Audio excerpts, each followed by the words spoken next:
Khan's Maths 5 Plus, page 32.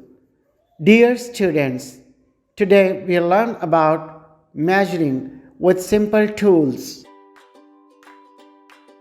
Look at these pictures. Measuring with a palm. We can measure the length of a book with our palm.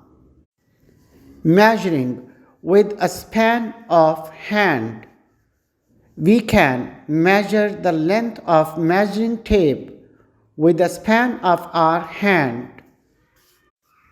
Measuring with a span of foot. We can measure the length of a piece of ground with a span of our foot.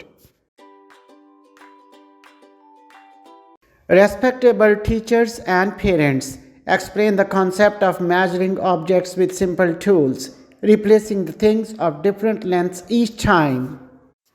Tell the children that they can use their palms, spans of their hands, or spans of their feet to measure the length of different objects. Define the term length and demonstrate measuring objects in the classroom. Make the children measure the lengths of different objects and tell their lengths in comparison of short and long. Encourage them for their keen interest and brilliant effort in learning about measuring with simple tools. Thank you.